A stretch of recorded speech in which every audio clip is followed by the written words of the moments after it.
So hey, you got questions for me, huh?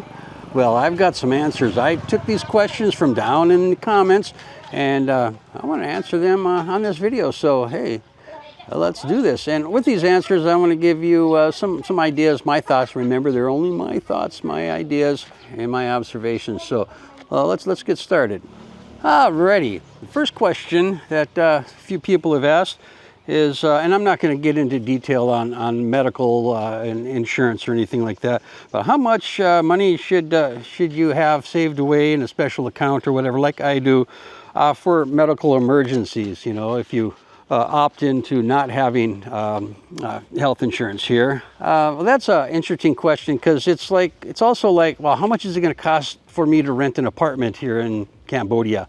Well, that really all depends on you. You know, I mean, it'd be different. Some people want just a place to stay. Some people want, you know, all the luxuries. You know, it's just your comfort level.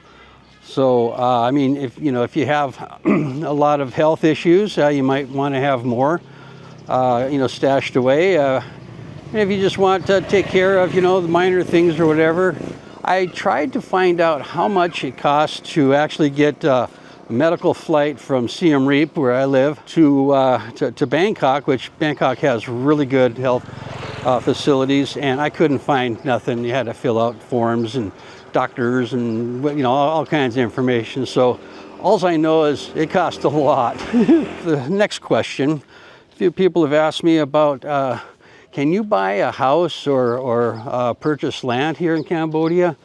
That's a difficult one there. I understand you may buy condos, but here in Siem Reap we really don't have condos, so we don't have really tall buildings. But if you were wanting to buy a house or whatever, I want to say yes and no, because you really can't outright own them. There's like a long-term lease that you can get, but there's a lot of stipulations and laws.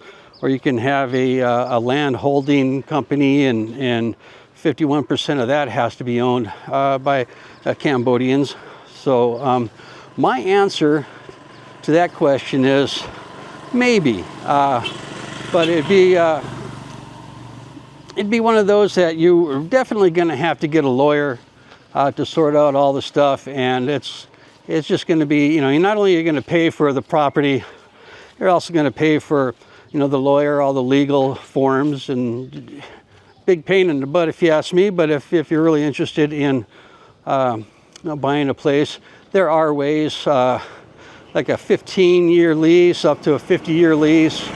But like I said, you really need to just get a lawyer and have them sort it out, because it sounds to me like just a real big mess.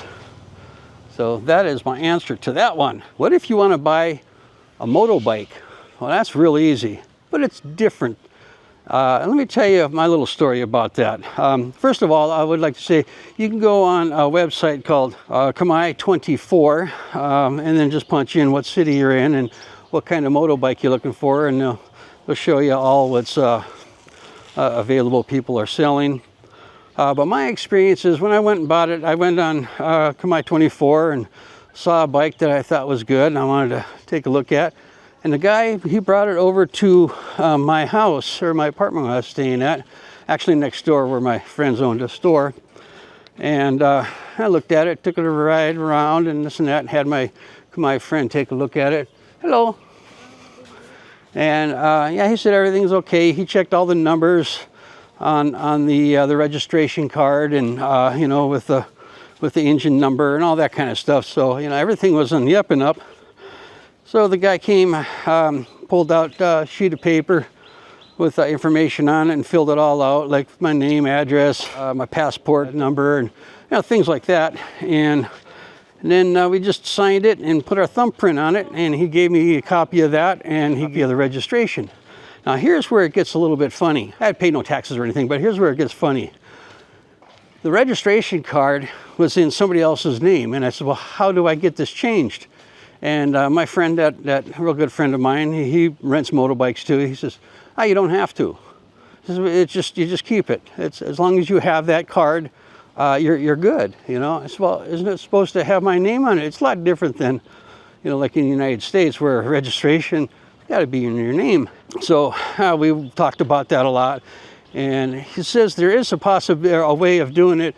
He wasn't quite sure because nobody he knows does it. And he said it probably cost you $50. So that's something that you would have to look into yourself. The next question, mosquito nets. You really need mosquito nets here in Cambodia. Well, yes and no again. I know when we go out to the village and spend the nights there, yeah, we sleep underneath the mosquito net, kind of have to. Those traditional Khmer houses are quite airy. And so right before you go to bed, you just put up a mosquito net and lay down your blankets and go to sleep.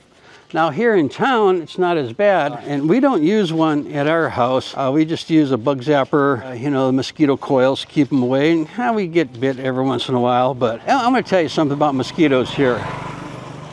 Now, I'm originally from Minnesota, up there in the north, central north in the United States and stuff. In the summertime, mosquitoes are mosquitoes. They're big and they swarm. There'd be thousands of them swarming, seriously, thousands of them. You really can't go outside an hour before sunset and an hour after, because, or more, because you'll just get tore up. So, you know, we don't have that here. You know, we'll have, you know, a couple of them in the house, and we'll take care of them. But nothing like, you know, swarming like you see in the movies or whatever. But yeah, they are here, and but nothing like the big swarming messes that you have in some other places. And just an additional note on that about dengue fever. I was just recently talking to the doctor. I went to the hospital for, I needed a drip because of how cold I had. And I talked to her about it, and she said to me, a lot of people will get dengue fever, and it's just like a cold or a flu, or more like a flu. And it doesn't really bother them, but some people will get it and they'll be really hurting, 104-degree temperature for a week, and you know, the whole gamut there. So it's not always that it's, you know, going to be life-threatening, although it can be.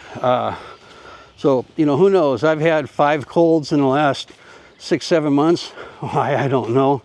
But you know, I mean, it could have been dengue. You never know.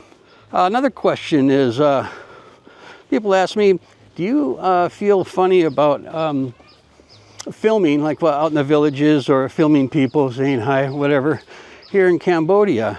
And I really don't. I kind of got over that. Little puppy dog. I kind of got over that. At first, when I started making videos, yeah, I was a little bit shy about it, but you just kind of learn to live with it. I have never, here in Cambodia, filmed somebody that they'll say, oh, no, please don't film me, you know. You just smile, wave at them, and they'll, oh, hello. But now, I will tell you, when I was up in Laos, back in 2016, going down the Mekong River on a slow boat, we stopped off at this one village, very poor village. The only way you can get to it was by boat. And of course, we were like on a little tour. I don't like tours, but hey, there's only 11 of us on the boat, and the guy, he said, oh, we're going to show you this village.